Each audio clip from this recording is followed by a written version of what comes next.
It's the interactive hour. When it's Florida State, Miami, it's a little special. It's got a little sauce to it. I would cheers, Tom, whatever you're opening, buddy. Yeah, a little little Shiraz there, brother. All right, a little Shiraz. I'm just drinking a light beer, a little Corona here. And cheers to everybody out there. If you're making your way to Tallahassee, thanks for watching. Thanks for listening. Thanks for being a part of it. Just be careful and come on up. We will see you and see you soon. Speaking of which, right at the outset here, a couple of announcements. Friday, obviously, we will be at happy hour at Corner Pocket Bar and Grill, Appalachia Parkway. Mm-hmm. Good times. Just sort of a hangout and let's talk and shake hands. I think we're doing a little 30-minute get-together, chit-chat about the game as far as an official broadcast part on the outside, and then we'll just hang out and have some cold ones and talk some Florida State, Miami memories and the like, and perhaps look longingly to Saturday. And then I think the other thing is I would tell you that we're going to be out of here tonight around 7:20, so get your questions in. I got a banquet to head to, so if you would, try to get your questions in. You're not drinking that out of a plastic cup, are you, Tom? No, it's a glass. It's a small glass. All right, you concerned me for half a second there. I thought we got a nice wine. What are we doing with the plastic cups? No, it looks like it's the plastic cup that would be served at a young athletic banquet, right? That's right. Yes, it would be. So, again, cheers, Florida State, Miami week, and, man, good times. I'm ready. I'm excited. I'm starting to feel it now. It was like the beginning part. We had logistics. We had things we had to do. And it's been a busy week just because, kids do things and you got to be there and doing all this other stuff. But it feels like tomorrow we turn the corner. Really, tonight's show is kind of the kickoff into this big game. And what an opportunity Florida State has to kind of further distance themselves from a hated rival, a rival that, it's interesting. As I get older, a lot of the things that I was really intensely passionate about, I can see from 10,000 feet up, and maybe I have a little greater perspective on the whole thing. And so maybe the passion isn't the same or the intensity of it isn't the same, but I come at it from different angles. But not Miami. Nope. Still hate those sons of bitches just as much as I did in my 20s. Still hate them. F them eternally. I hope we beat their ass senseless. Don't have anything nice to say. Yeah, agreed. And look, behind the curtain, we just completed recording of the Warchant report. So I think that's what helps flip the script because, I did my crash course today watching 3 Miami games, a couple in the morning and then one after the show. And then I worked with Dominic Robinson, who broke down some of their offensive stuff. That's not great, but just showing what they can do or what they're trying to do. Yeah. So it's like, okay, so you go through the prep. Then you talk about the game, and I hear how you're talking about it. I hear how I'm talking about it, how Aslan's framing the questions, and you just start to get that picture to form in your brain. And for me, that's how the switch gets flipped. Now, tomorrow, I wish was Friday. It feels kind of like a Thursday today all of a sudden, but it's not quite that yet. So we'll get there, though. Lee Fields writes, guys, great show as always. Do you stack the box like Pitt did against us and make Miami beat us with the passing game? And who breaks the rock on Saturday? I think that you've got to do whatever you got to do to make sure you slow this running game down big time. I think that's the whole game for Miami. They're going to want to run the ball. And if they can, a lot of things suddenly become more interesting because they can maybe create a situation where they shorten the game. B, they can try to flip the field.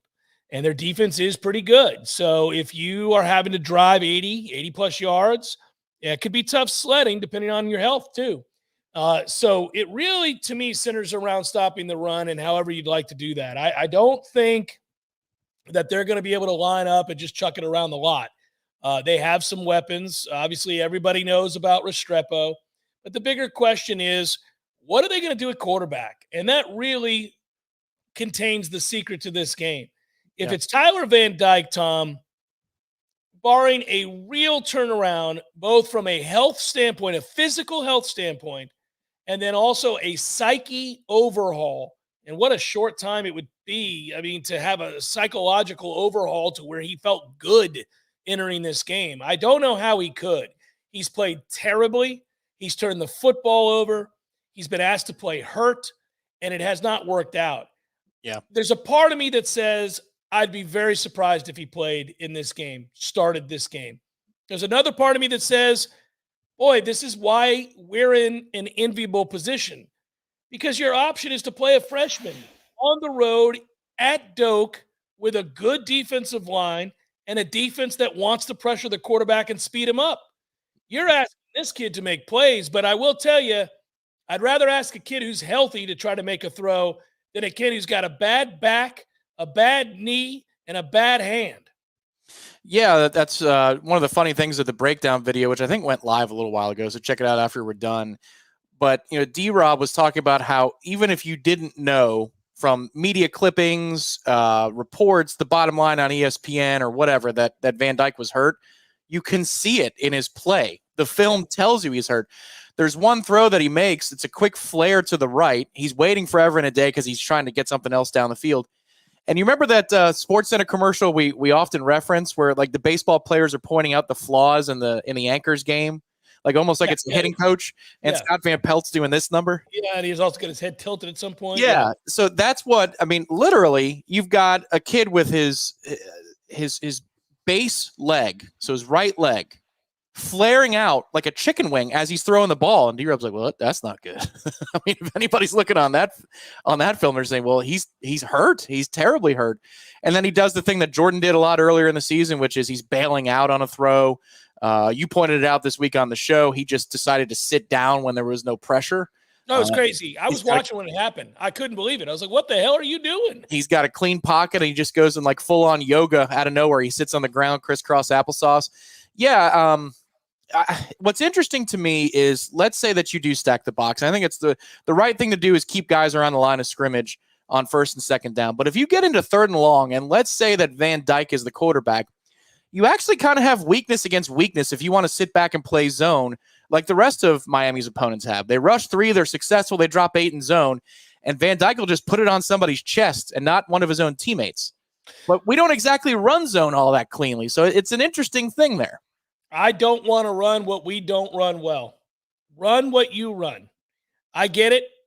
In a perfect world, Tom, we'd be a little bit more diverse. Mm-hmm. Yeah. I've been talking about this for a number of years, but we're not. And every time we try to run principally zone, we're not good at it. And dudes are running free, and there's no pressure on the quarterback. And even the worst quarterbacks, when they've got 9 seconds to find somebody, will. So I don't like it. I'd go straight on with pressuring and getting after the quarterback and speeding him up. I don't want to do it. Yeah, and the whole thing on first and second down is just be in your gap. Don't freelance, don't guess, because their running backs are good enough that if you guess wrong, it's an explosive play going the other way. So you just got to be smart there. It's not a Cat 5 maintain, right? Brandon's asking for the ruling. Yeah, it is not a Cat 5 maintain, simply because it is a 3:30 kickoff, and I just trust that people can hang in there until 3:30. If this were a 7 or 7:30 kick, I would have issued the Cat 5. Florida State is hungry. Florida State is undefeated. There's blood in the water. Miami's in trouble. F them eternally. Let's ratchet it up and get crazy up in here. I would have called Cat 5. Now, you can still get crazy, but I don't imagine there's going to be people face down in the muck as we walk into Doak Campbell Stadium because they couldn't maintain at noon. Yeah, agreed. But that means that on Friday night, just be an adult. Like, stay up till midnight. Midnight's fine. In bed and asleep by 1 is fine. No 3 a.m. on Friday night. No, none of that nonsense. Listen, I will say this, Tom. I don't want to be a Grinch. If you're 21 years old and you have the Constitution to handle the kind of partying that I did back in college, well, then you go head on and do you. If you want to drink till 5 a.m. and watch the sun come up and get up 5 hours later at 10 and go to your buddy's tailgate and start over, then you do that. Yeah. But that's if you're very young watching this show. Yeah, this is how you saw the world on Saturday mornings, like this. I saw that on Saturday nights. So sure I'm just saying, I'm saying, guys, you got to understand who you are. I know who I am. And if you're past the age of 30, you're not going to be out here until 4 a.m. getting it on and feel all right when you're in the stands. So you got to know what you're doing. I know who I am. That's right. That's Gator it. Kirk agrees with you. He has the hurricane warning flag outside the house. He actually put it up at the post-game show last Saturday. He's like, all right, the hell with this Pitt game. I don't really care about this 24/7 nonsense. It's Miami week. And you are different, principally. You are different on Miami week. I'm looking forward to hanging out with Miami week Jeff Cameron on Saturday at Indigo because it hits different. It just does. I just have always hated this team, and it's funny. The only area where we talk about maturity and perspective over time and things like that is, I used to say that there was no such thing as a good Miami fan. Well, that's just not true. I've since met them; they do exist, but it's such a small percentage of their fan base. Really, when you think collectively about fan bases in general.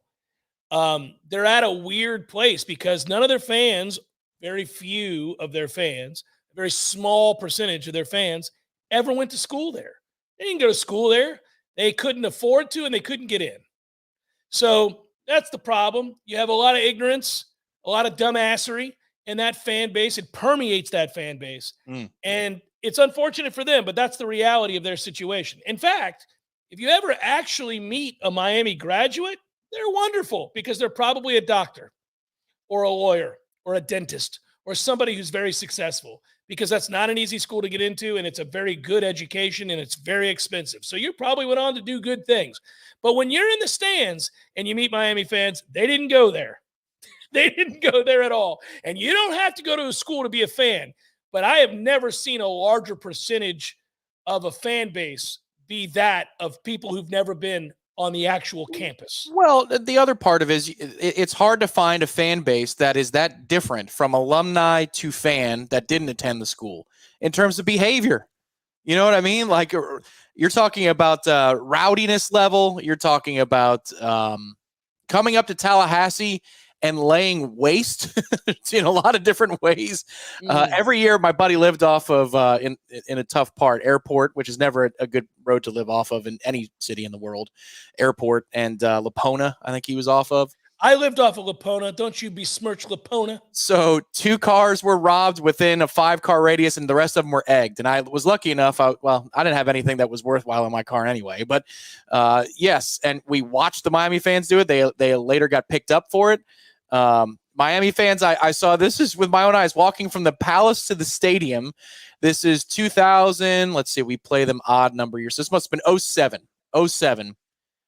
2 dudes looking at a toddler Nole fan who was just hanging out with his dad, get on their knees and flip the kid off and then keep on their way. They don't know him.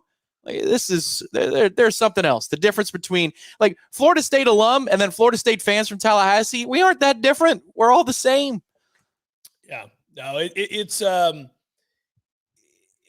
something. I've been a lot of places. I've just not seen a fan base that surpasses the level of nastiness that Miami fans possess. So it'll be fun. And I like, that's also a collection, and the team has been this way too, Tom, of front runners. And there's no way to get around that. Like if they play well, if they happen to have a good start to a season, or they have a few people that they can rally around, they're all in, right? You get that. But the second adversity hits, there's a setback, there's a loss, there's an unexpected turn of events, they're off of them for life. I mean, all of a sudden they're done dealing, right? And it's that way with this group. It's like when they hired Mario Cristobal, once again, we had to hear about how this was going to be a great hire. Once again, we were told that it was going to be, a different Miami team. And then the Georgia Tech game happened. And then, all of a sudden the wheels come off and you're like, look at this group. And the next thing you know, they're in overtime against Virginia. And there are all these things. It's just fascinating watching this team, how quick. And that's what happens when you've been beat down. If you remember, when we were trying to get this turned around, Tom, I said to you, and you've repeated it, and I've said it again, but I really believe this is true in pro football, college football, Major League Baseball, whatever it might be. When you're defeated and you haven't had anything go right in years, you got to have something break your way. Mm-hmm. In a moment of truth, for Florida State, it was blocking the extra point against LSU. Yep. You had something go your way. Because if that goes in and you lose in overtime, who knows if we're here right now? Yeah. Meaning, like, the record and everything else, right? If you blow that game, which they were close to doing, and they dominated the whole game, and then right at the end, you thought, my God, if he chooses to go for 2, are we here? Are we having this conversation? I don't know. I'd like to say yes, but I don't know. The thing is, we had that thing go right. That kick was blocked. We did win that game. And then we did go on to win 10 games. And that did create momentum. And now here they are undefeated with an opportunity to go and play in the ACC championship and perhaps play for a national title. Miami has not had that thing happen. It just hasn't happened. And so how quickly it is that they feel defeated, how quickly it is to sink those shoulders and remind yourself that it's been over 20 years since you were even relevant. How quickly you realize that you are not amongst the teams routinely spoken of in the world of college football. You're an afterthought. How quickly you realize that you don't matter yet again, and that it's been 2 decades since you did. Yeah, true story. I think Boise State's played more New Year's Six Bowls than Miami has since 2000. Isn't that crazy? I would think Tulane has too. I don't know. Maybe Hawaii. They played Georgia at least once.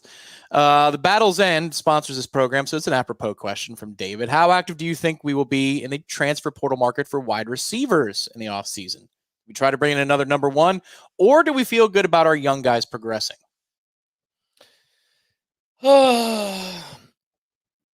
Here's what I think. I think that you have to prioritize assets. And there's an order in which you prioritize these assets, and wide receiver is not number 1.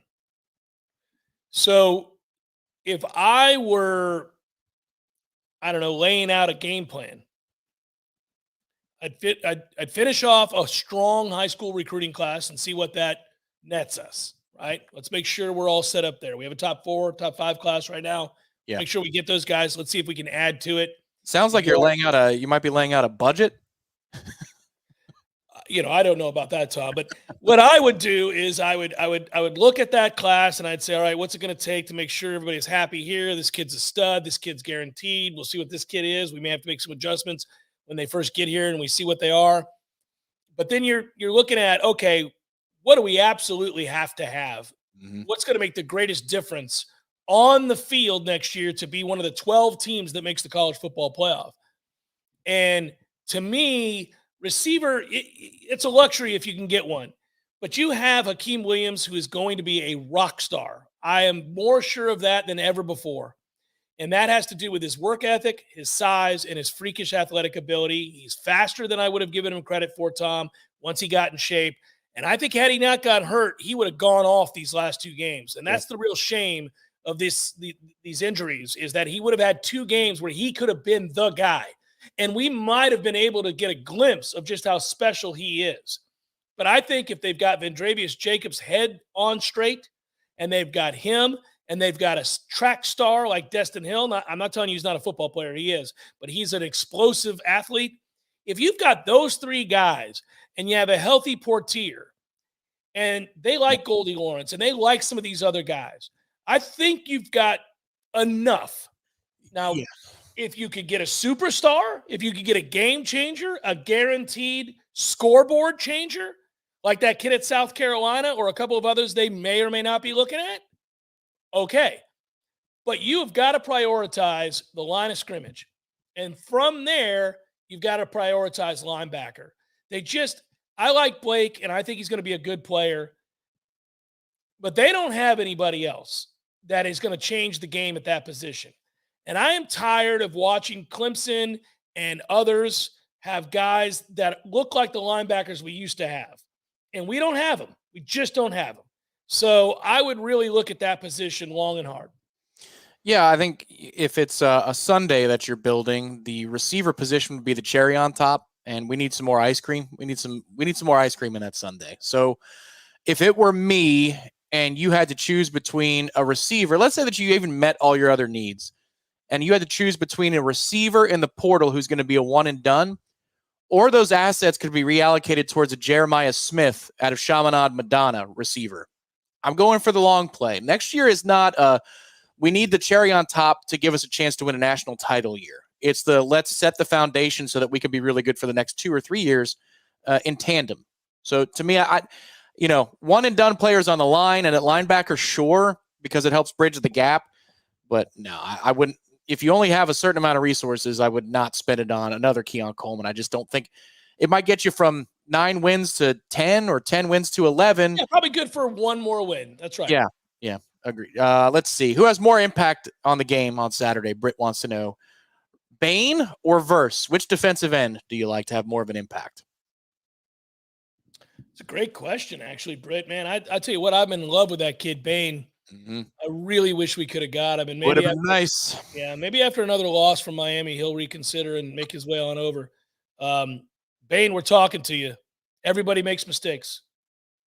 Sometimes when you're young, you get caught up in emotions. The fire rises. Yeah, and maybe you realize, that it's a tough time at Miami, and it's a shame. I'm sure you have a lot of affinity for the program, but you're going nowhere fast there, son. You're going nowhere fast. And we've got opportunities here in Tallahassee that could see your life change. You could win a lot of games for starters. You don't always have to be on the losing end. You don't have to be laughed at the way that Miami is laughed at repeatedly. And you could start here where they have a proven track record of taking defensive ends and churning them out to the league. So it's something to think about. As far as Verse goes, I'm not going to be surprised if Miami chips and make sure that he's kept at bay. I also think they might run right at him. Yeah. I think that's kind of a plan to try to wear him down. I might run right at him. So I guess I'm going to go with Bain because I think Florida State's offensive line is worse. I will argue it the other way and say that Jared Verse has the bigger impact because Miami is going to be in third and long more often than we will be. Even though we don't succeed on the ground as much, I think Mike has a plan for first down and second down to get us in third manageable. And then what that does in turn, it allows you to get the ball out of your hands quicker on third down. Whereas if Van Dyke plays, he's got no internal clock right now. He's shot. So he'll hold the ball. Even if Verse is stoned initially through a chip, he'll hold the ball and then still go down. I think because of how bad Miami's offense is, Verse. But if you're talking about player for player, it shouldn't be as much of a dead heat as it is. Bain's going to be a problem for a few years. Yeah, he's a real good player. Yeah. Ben says Christmas came early for us. DraftKings has the Noles at over under 3.5 touchdowns for this game. Yeah, I'll go over. That is a gift. Yeah, that's a gift. Thank you, Ben. I didn't see that. Hopefully that's on Hard Rock. Yeah. May hop on the app right now. All right. I don't know I'm sure it's about the chat itself, but are you sure? What do you think? Yes or no? Are you sure? About what? Anything. I don't even know what that means. Absurd question. Are you sure about what? Yeah, I'm sure that Florida State's in good shape. Yeah, let's see. Man, not a lot of questions. A lot of people talking to each other, though. That's good. We cultivated a community here where they talk amongst each other and they get after it. It's a little bit different in the interactive hour where you can ask us questions if you want. Right, here you go. This might be related. Miami loses on Saturday and the program goes into quit mode. Guys are hitting the portal and recruits are jumping ship. You get one recruit of theirs and one current player. Who you taking? I want Bain. Yep, I'm going to pull up their class. Let's see. Yeah, pull up the class and let me know. I'm taking Bain. Their best linebacker? Is that where you're going to go? Yeah. Whoever their 5-star linebacker is, he can come to Tallahassee. All right, let's see. The old On3 machine. Here we go. They got Trader, the receiver, out of Chaminade. I like that name for an edge rusher. Marquise Lightfoot out of Chicago. Nykar, Zaquan Patterson. He's a good player, Zaquan Patterson. I remember when we were in on that. Let's see, boy, oh boy. Oh, Artavius Jones. He was thinking about us a couple of weeks ago. I remember Michael reported on that. Yep. Another edge rusher. This class ain't that great. Well, their best linebacker is a 3-star. Oh, that's a shame. Well, if they've got an elite edge rusher, I'll go that route. Yep. So Marquise Lightfoot. There we go. I like Lightfoot, but as far as the Bain kid, I want Bain. He's a good player. Ed Lemick's checking in. Hello, Ed. How are you? Florida man in Texas. I'm sipping on some Shiraz. I showed that to the folks at the beginning of the program. I like a good Shiraz. It's a little Carmen Stevens action. There you go. Carmen Stevens Shiraz. Any idea the time for the pregame show against North Alabama at Hotel Indigo? Troy Noel will be in town. Yeah, that's easy. 3:30. 3:30. That's a 6:30 kick, correct? 6:30 kick on the CW. Yeah. Injury report? Nope, we can't do that. But Mike Norvell sounds pretty upbeat about the receivers this week in his public availabilities, Tom. Yeah, I will say that's the way you go about it. How upbeat is the head coach? He has, has he struck you as pretty confident? Sounds like he sounds confident to me. Yeah, I think they were being very cautious. And I do believe that a couple of those guys could have played had they wanted to. But yeah. Yep. I always get this. Yeah, go ahead. Do freshmen have NIL deals? Yes. Mm-hmm. Yes, they do.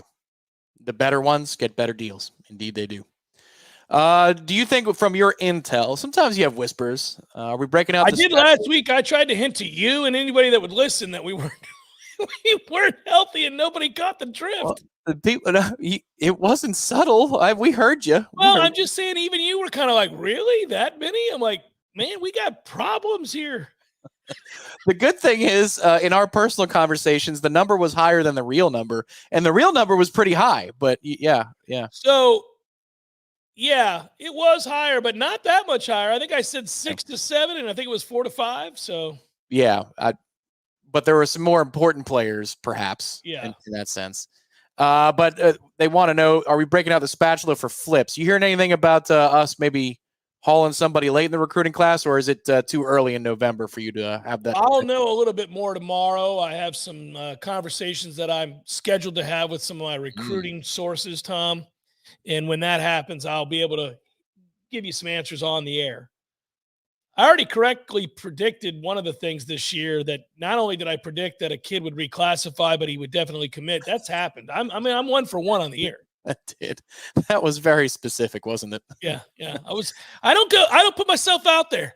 I'm not throwing it out in the wind just for the hell of it, guys. If I'm going to come with it, you can take it to the bank. You think Mike's got some tricks dialed up? Lee asks. Sure. Yeah, I do. So, yeah. Mike likes to beat Miami. It's another reason to like Mike. Mike gets that rivalry games count for more than one.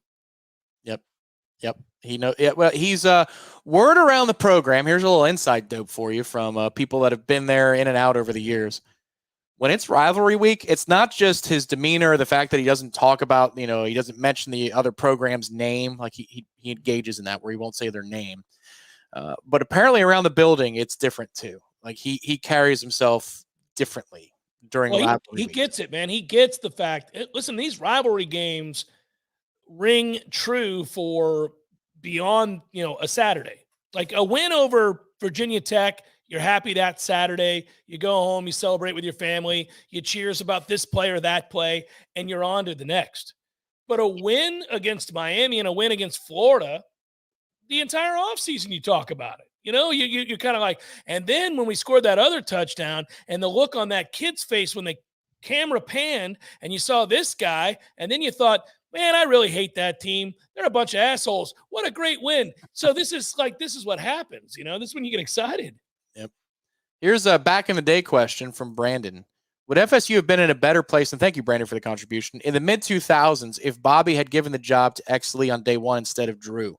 Wait a minute. This is my era. Whoa. I was covering the team then. I had very strong opinions about what happened there. Here's the thing. It turned out that Xavier Lee, who had unreal talent in terms of his arm and his size and how physical and all that, turns out, in my opinion, he didn't really like football, or he was not mature enough to be focused on football. He liked other things that Florida State is famous for.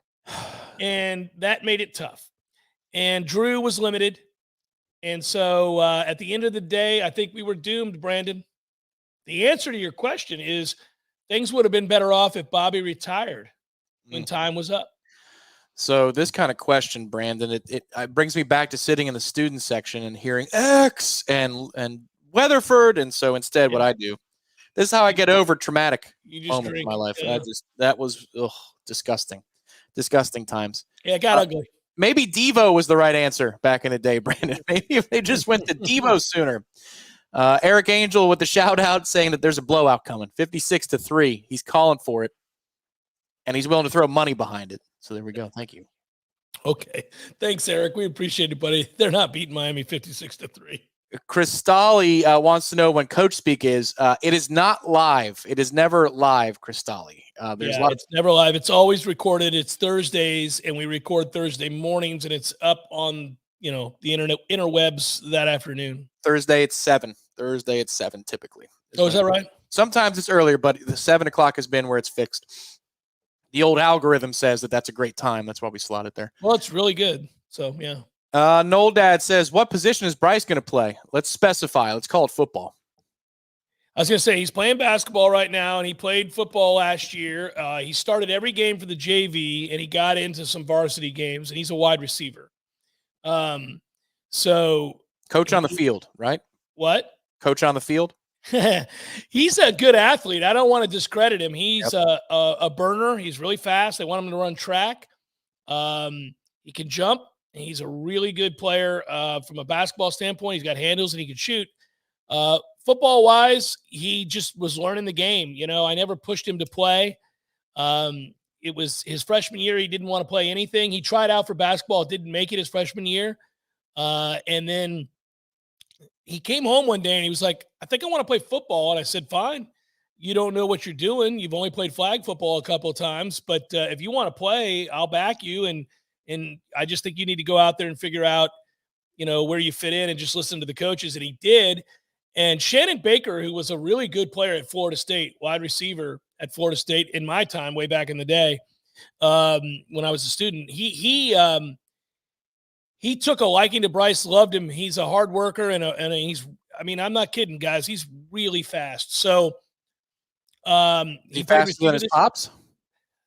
I don't know. If he runs track, I think I'll have a better understanding of how fast he is. I think in short line speed he is, but I ran the 400 and the 220. Well, we called it the 440 and the 220 back then. But when I ran the 400, I was pretty fast. And when I ran the 4x100 relay, I was pretty fast. And I ran the 200 and I was pretty fast. But he may be faster. Those will give you definitive times. And so I'll find out what he runs. And then I'll know. I know in short bursts, he's a lot faster than I was. I'm bigger than him, thicker. But, he's getting there. He's lifting like crazy. I think he'll be a starter next year for the varsity at wide receiver. He's a slot receiver right now. Of course he is because he's 6 feet in white, and that's how that works typically. But I think he's a good route runner, and he's got good hands. I hope he keeps working hard, and we'll see what happens. As far as basketball goes, he's a backcourt player, and he's playing JV right now. So he made the team, and we'll see what they do with him. I don't know. All right. Celtics or 76ers? Who you got? So I think tonight, because it's in Philly, and that's a 2-point spread, and I thought about taking Boston because they're fresh off a loss, and they're the best team in the NBA right now, not named Denver. The problem is this means more to Philly tonight. A lot more to Philly tonight, and they're going to play Boston again on Friday in Boston. So I would look more at the total there, guys. Quay, I'd look at the total there. That's a really good game, and it's a game I want to watch. As far as Harden goes, I'm so sad for my son because aforementioned Bryce is a Clippers fan, and the Clippers are the dumbest organization in basketball to trade for James Harden's fat, sorry ass. He is a useless individual in a locker room. He's quit on 3 teams. He doesn't guard you. There's really no reason to have him. He can shoot and he can distribute, but he does not defend and he does not get up and down the court. They had a good thing going, the Clippers did. And so I'm sad for him because I think it's a ruination of that team. I like this question because there's a little bit of sarcasm, and there are both number 5s playing for FSU on Saturday. Surely we got flagged for having 2 number 5s on the field when Deuce Spann wasn't available. So we'll see if Deuce is available. You'll know if seemingly we always return the kickoff in the first half. When's the last time we deferred or won the toss? I feel like we're always receiving the ball to start the game, but you'll know soon. And then Eric Angel says, is Johnny going to play? A lot of injury questions. Mike sounded confident. That's all I can go with. You know, He had a good practice. So I think so. By the Florida way, man. R. Wilmer, screw you, R. Wilmer.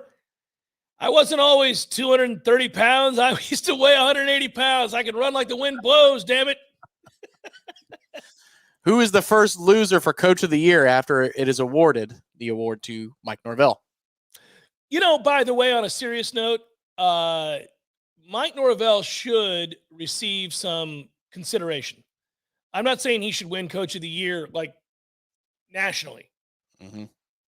But is he not the Coach of the Year in the ACC? Look, I used to think it was Elko for Duke, but they're losing games now. You lose. You play Riley Leonard in that situation. You get him hurt. You lose. You are Well, he was already hurt, Tom. Hold on. He knew the mechanics of what the implications of that choice. He gambled and he lost. That's how you lose the award. Like, you're done. They're going to give it though they're going to give it to Louisville. They're going to give it to Brom. Brom's a great coach. Listen, by the way, that's another conversation. We got our hands full when we play Louisville. That's a really good coach. Brom outcoaches most of the teams he faces. He's a very good coach. It was the right hire. They're prepared. They're lacking some talent in some areas, but you got to play well to beat them. You do, and you can, and we'll be favored, and rightfully so. But Brom might be a headache if we stick around here in this ACC, because I think Louisville's going to be one of the teams that is consistently a 9 to 10 win team. Yeah. The good kind of annoying if you're them. Our boy John Avery, what's up, John? Of the guys currently on the roster, who is a part of the starting five in the offensive line next year? Hope Fort Myers is doing well for you, buddy. Good to see you, John. Maurice Smith will be the starter at center for 25 years. That's right. Darius probably. I think Darius has a spot if he wants to start next year. Most improved offense. Well, no, Dad, I agree with you, but they did beat Notre Dame down. I mean, that's not a terrible team. As far as Armella, maybe, if not next year, when? Yeah, maybe, kind of, sort of. Maybe, hey, if you want a dark horse candidate, how about Andre Otto? Look out for Andre Otto. Love Otto. Love him. Let's see. By the way, seriously, if Florida State goes 12-0, there is no way that you can give that award to anybody other than Mike Norvell. He is the coach of the year in the ACC if they go 12-0. Period. End of story. He will have – come on, man. 2 years ago, this program went 5-7. They're going to go 12-0? Yeah. I mean, if they go 12-0, this conversation's over. He's the ACC coach of the year. I mean, if Brom goes 11-1, I think it's voted on by who?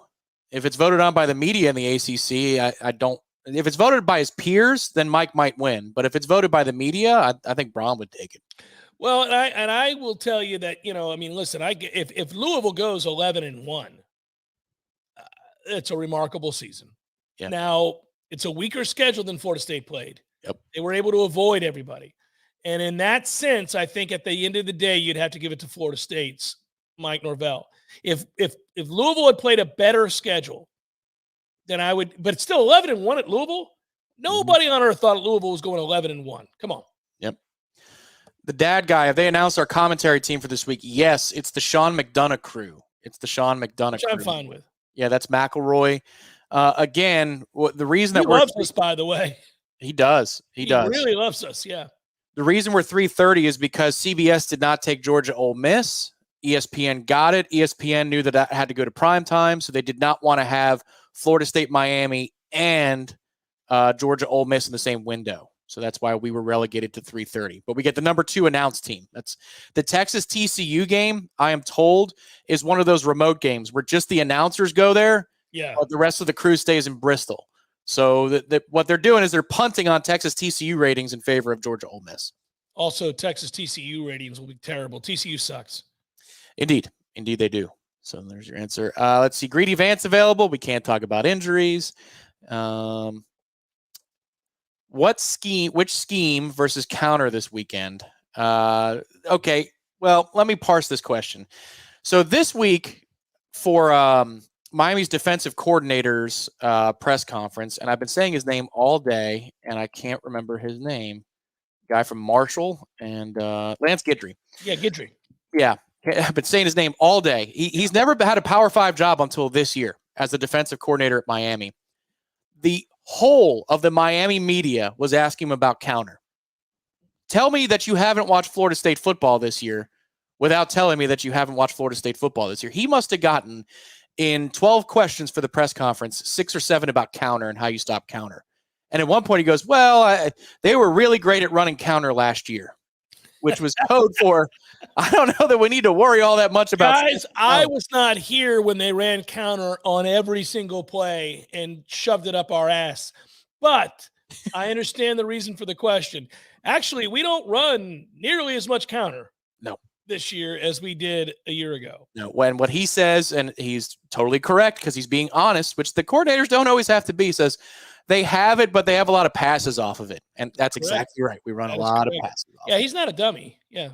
Yeah. Britt wants to know more touchdowns for Florida State in the rushing or passing department on Saturday. Britt's bringing it with good questions. Passing. Okay. Maybe running because it's Jordan. If Jordan runs for 2, there you go. Yeah, I mean, I don't want to have to find out if we can score from the 5 against that defensive line running the ball because I think the answer is no. Mm-hmm. Rodney wants to know, what do we see from our defense? Rodney wants to know every single aspect of what happens from our defense on Saturday. Oh. Well, points allowed, I think we both have it at 2 touchdowns or less. That's what we're assuming. No turnovers, no special team scores. These are straight up defensive points that are earned. Yeah, so I would say somewhere in the neighborhood, no worse than 17. No chance it's worse than that. Well, highly unlikely that our defense gives up, any more than 17. Yeah, their kick returner can score. Just kick it out of the back. Yeah, they could have a special team score. They could have, it's hard to predict turnovers, something like that. But yeah.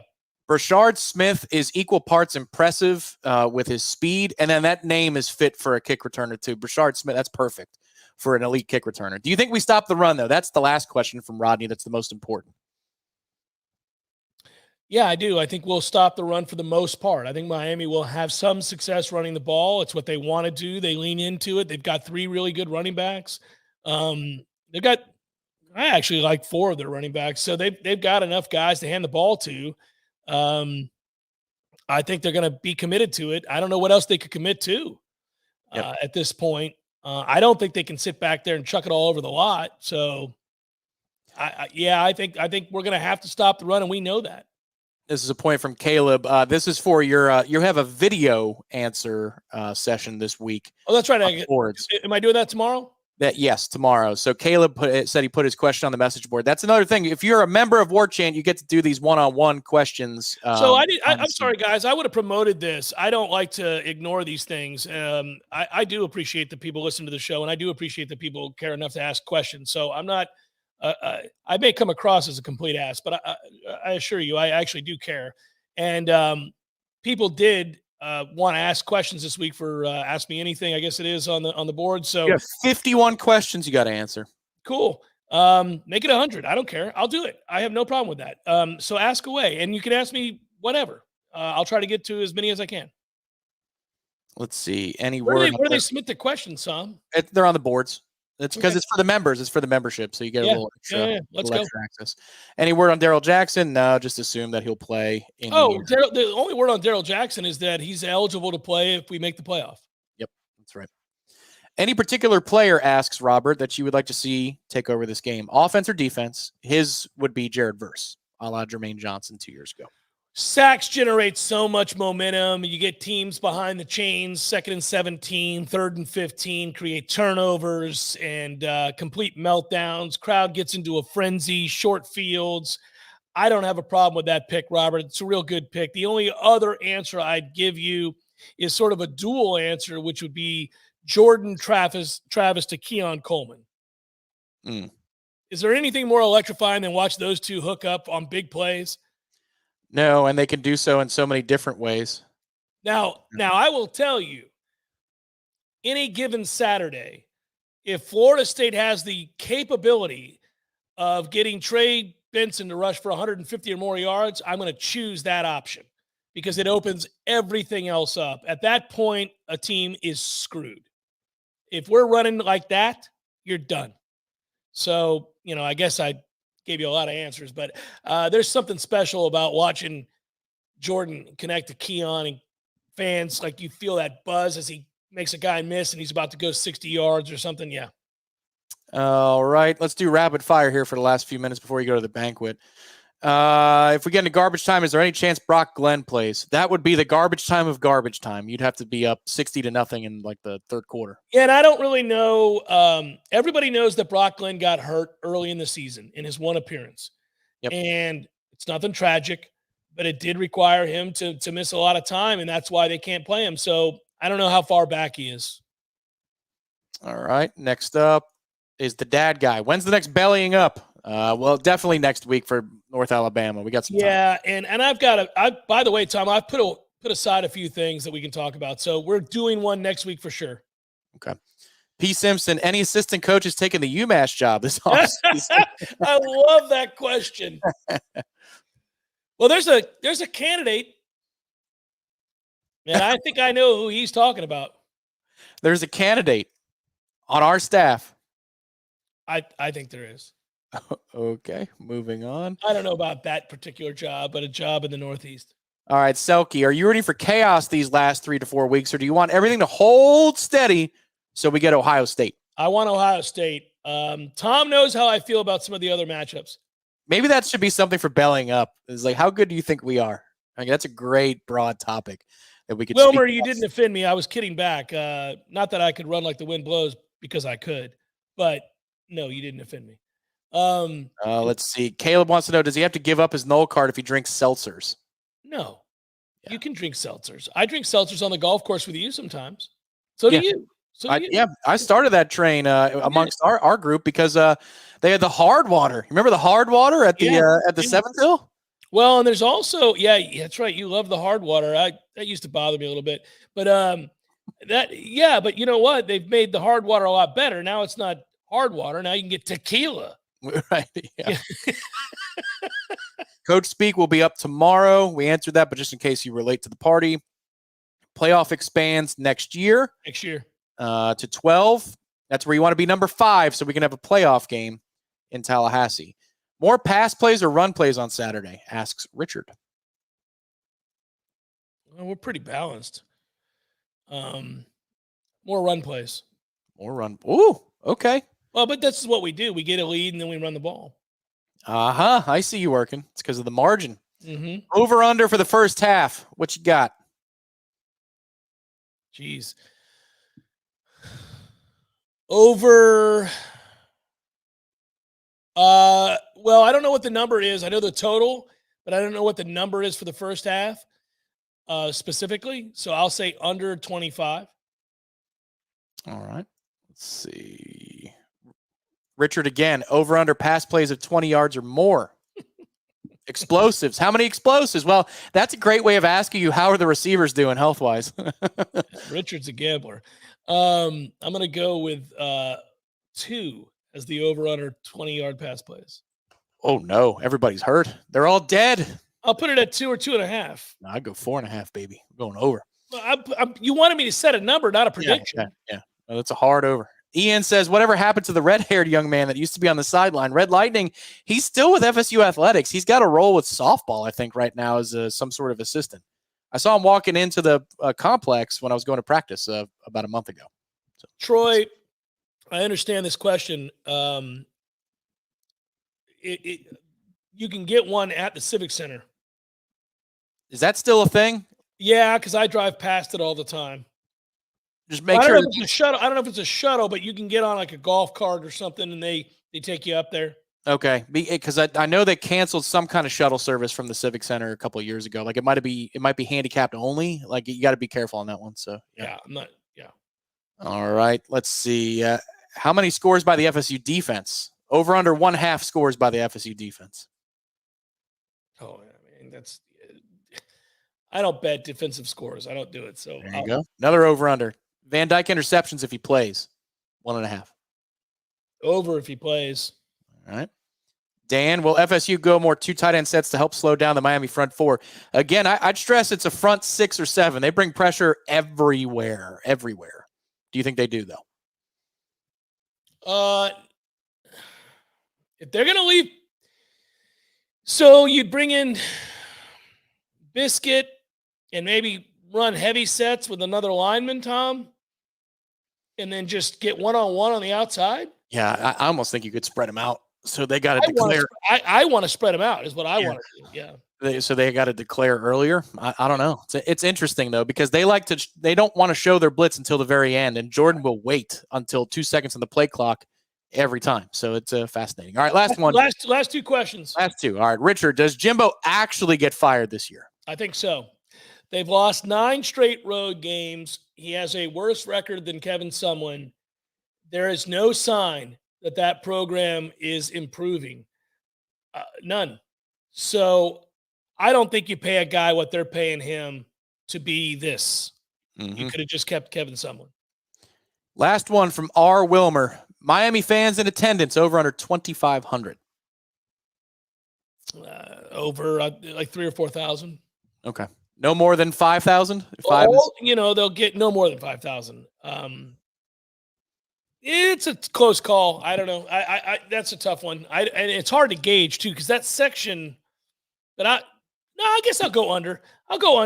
Yeah, I think there'll be about 1,700 Miami fans there. Yeah. There you go. A Spoon, I'll answer this one very quickly. Is there going to be a meet and greet in Charlotte? The likelihood is yes. It would be Friday around the Pac-12 championship game. I don't think it's going to be a proper show, but that's still in the works. But at the very least, Pac-12 championship game, we're going to do something somewhere in Charlotte. Yeah. We're going to have a good time. In fact, the world's most famous orthodontist, Dr. Birch, asked me today if we were going to be doing something up there in Miami, because her and her husband, great guy, Alan, they're going to be headed up to the game and they want to see us. So I think we should all get together and have a blast. Nice. Yeah. All right. Meaning like all of the Noles and everybody that's going up. Yeah. Yeah. That's good. Don't take it for granted. It's been 9 damn years. Get up there. It's been too long. Good job, T. Lizzie, as always. Great job, everybody out there who joined us tonight and asked questions. I really appreciate it. And then if you do have questions for me on the AMA stuff, it's online right there on the boards. Tom will send those over to me in the morning, I guess, and I'll try to answer as many as I can before going in to do the Redemption Thursday show. Looking forward to those lines. Got some studying to do and some games to bet. Have a good night. That's it.